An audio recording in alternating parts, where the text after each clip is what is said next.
네, 안녕하세요, 여러분. 미국 주식 읽어주는 여자 주식 누나입니다. 9월 14일 화요일 아침, 우리가 잠든 사이 밤새 미국 증시에선 어떤 일이 있었는지 체크해 드리도록 하겠습니다. 네, 뉴욕 증시 혼조로 장을 마감했습니다. 다우지수 플러스 0.76%, 그리고 S&P 500 지수 플러스 0.23%, 반면 나스닥 지수 마이너스 0.07%.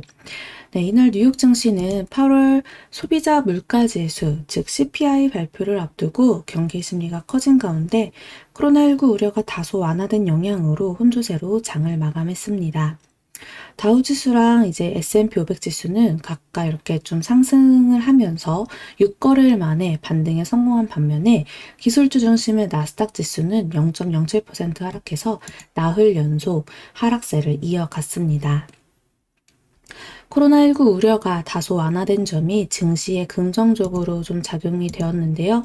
JP모건의 마르코 콜라노비치는 이날 보고서에서 세계가 코로나19 팬데믹으로부터 계속 회복하고 있고 수용적 정책과 기업들의 호실적이 계속 이어지고 있어서 우리는 강력한 글로벌 성장에 대한 위험 친화적 배분 전략을 유지하고 있다라고 밝혔습니다.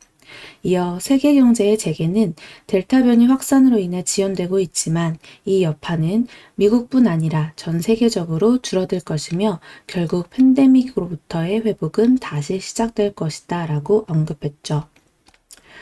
또 아울러 미국 내 코로나19 확진자 수가 8월 말에 비해 감소세를 보이고 있고 화이자의 코로나19 백신이 다음 달 말경 12세 미만 어린이를 대상으로 긴급 사용 허가를 받을 것이라는 전망이 좀 커지고 있는 모습인데요. 존스홈키스 대학이 집계한 자료에 따르면 12일 기준 7일 평균 미국의 코로나19 신규 확진자 수는 하루 14만 4,300명으로 일주일 전보다 12% 감소했습니다.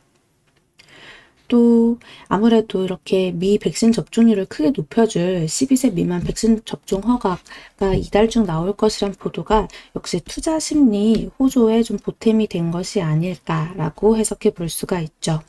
이에 따라서 항공, 크루즈 등 이제 경제 재개 수혜주들이 어제 강세를 나타냈습니다. 그리고 또 오는 14일 8월 소비자 물가지수 CPI 발표를 앞두고 인플레이션 우려가 지속된 점은 증시에 좀 부담으로 작용이 되고 있습니다. 오는 21일과 22일 연방공개시장위원회 FOMC죠. FOMC 정례회의가 개최될 예정인 가운데 물가 상승 압력이 높아질 경우 연방준비제도의 테이퍼링 시기는 빨라질 수 있다라는 우려가 지속되고 있는 모습이죠. 뉴욕 연방준비은행이 집계한 8월 소비자 기대 설문조사에 따르면 소비자들의 1년 후 인플레이션 전망치 중간값은 5.2%를 기록해 전월 대비 0.3%포인트 상승했습니다. 이는 10개월 연속 상승세로 자료 집계를 시작한 2013년 이후 최고치입니다. 3년 후 인플레이션 전망치도 4.0%로 자료 집계 이후 최고치를 경신했습니다. 그리고 시장 참가자들은 조 바이든 미국 대통령의 3조 5천억 달러 예산 패키지 통과 가능성에 초점을 맞추고 있는데요. 여기에는 법인세율을 21%에서 26.5%로 인상하는 방안이 포함될 것으로 예상하고 있습니다. 하원 민주당원은 많은 사람들이 우려했던 것보다 낮은 양도소득세율 인상을 제안했다라는 평가입니다. 당의 새 세금 정책 제안에는 자본이득에 대한 20%에서 25%로 인상하는 내용이 포함되어 있습니다. 골드만삭스는 법인세율이 25%로 인상되고 외국인 소득에 대한 세율 인상 제한의 약 절반이 통과될 것으로 보고 있으며 이에 따라 2022년에는 S&P 500 수익이 5% 감소할 것으로 전망했습니다. 하지만 다른 뉴욕 증시 전문가들은 증시 강세론이 여전히 유효하다고 말했는데요. 아버스노트 랜섬의 그레고리 퍼든 최고 투자 책임자는 월스트리트 저널의 강세론자들이 약세론자들보다 현재는 약간 더 많은 총알을 가진 것으로 보인다라고 말했습니다. 그는 재정 부양책이 여전히 유효하고 경기 활동 지표는 강하다라며 위험 선호는 여전히 살아있다라고 설명했죠. 그리고 이날 국제 유가는 미 원유 공급 우려 지속 등이 상승을 했는데요. 10월 WTI 10월 인도분 가격은 전거래일보다 0.73달러 플러스 1.05% 상승한 70.45달러에 거래 마감되었습니다. 다시금 70불에 안착하는 흐름 나타났죠.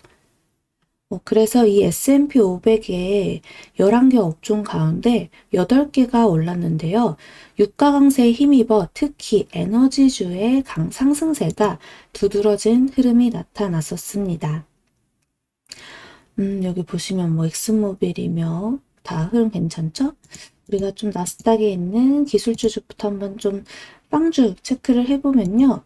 전날에 이 마이너스 3%대를 기록했던 애플은 플러스 0.39%로 상승 마감은 되었지만, 약보합에서 마감은 되었지만, 여기 이렇게 흐름을 보면 아직까지는 또 확실하게 저점이 잡혔다라고 보이지는 않아요. 그래서 한번 조금 더 지켜보면 어떨까 싶고요.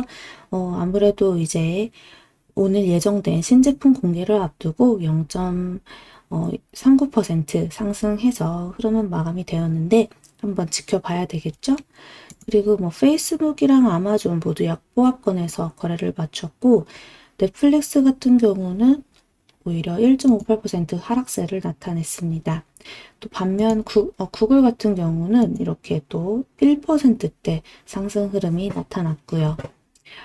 이렇게 또 종목별로 보면 반도체 쪽에선 좀 흐름이 그래도 나쁘지 않죠. 전체적으로 흐름은 괜찮은데 약간 엇갈린 흐름이 나타났어요. 이날 엔비디아의 주가는 1.45% 하락해서 마감이 되었고요. 정규장에서는 여기 반면에 AMD는 약보합 마감을 했고, 또 마이크론 테크놀로지랑 인텔은 각각 1.16%, 2.14% 상승 마감했습니다. 그리고 이 코로나 우려 완화 속에 어제 좀 특징적이었던 종목은 아무래도 여행항공주 이쪽이 강했는데요.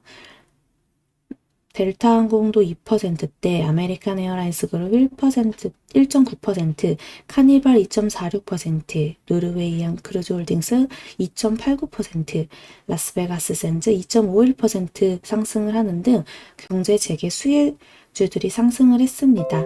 또 이제 국제유가가 상승하면서 이렇게 엑슨모빌 2.58%, 쉐브론 1.98%, 마라톤오일 7.19% 등 에너지 관련주들이 크게 또 상승하는 흐름이 나타났어요. 반면에 좀 이쪽, 모더나랑 이쪽을 보면요. 모더나도 마이너스 6.60%, 화이자 마이너스 2.22%대 어제 하락하는 흐름이었는데요. 일반 대중에 대한 코로나19 부스터샷 접종이 필요하지 않다는 주장이 제기된 가운데 이렇게 또 하락하는 흐름이 나타났습니다. 또 그리고 나이키 같은 경우 공급망 우려가 부각이 되면서 마이너스 2%대 하락이 되었고, 에어비앤비랑 트위터는 골드만삭스의 매도 의견에 따라서 이렇게 또 마이너스 3%대 하락하는 흐름이 나타났다라는 점 체크해 보시면 좋겠네요. 우리나라 장 어제 그래도 이제 코스피랑 코스닥이 좀 다른 흐름이 나타났었는데요. 여기 보시면 국내 증시. 네, 코스피는 플러스 0.07%로 이렇게 상승 마감이 된 반면에 코스닥 같은 경우는 마이너스 1.11%로 하락 마감이 되었습니다. 수급에 의해서 코스피가 조금 더 강한 흐름이 나타났어요. 외국인과 기관의 수급이 들어와 줬죠. 이제 추석 전주라서 이번 주 어떤 식으로 좀 흘러갈지 우리가 좀 이번에 너무 급하게 급하게 막 매수를 하려고 하기보다 오히려 우리가 생각한 포인트, 이 하방 포인트에 왔을 때는 조금씩 분할 매수로 대응을 해보면 어떨까 싶어요. 그리고 추석 이후에는 뭐 그냥 그간의 뭐 6년간의 데이터를 봤을 때는 한 5번은 다 강세를 보였다라고 하고 있죠. 그것처럼 이제 좀 확률적으로 상승세가 이어질 확률이 좀 높다 보니 또 많은 투자자들이 지금 사야 되나 팔아야 되나를 고민하고 계시는 것 같은데요.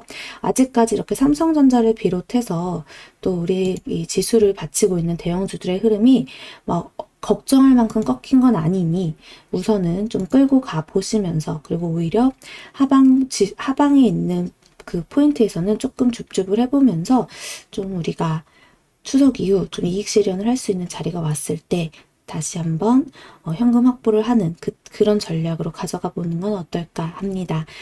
대신에 주식 누나는 아직 카카오나 네이버 같은 종목을 추천을 드리고 있지는 않습니다. 아직까지는 떨어지는 칼날이라고 생각을 하고 있기 때문에 여러분들도 너무 급하게 뛰어들어가진 않으셨으면 좋겠네요.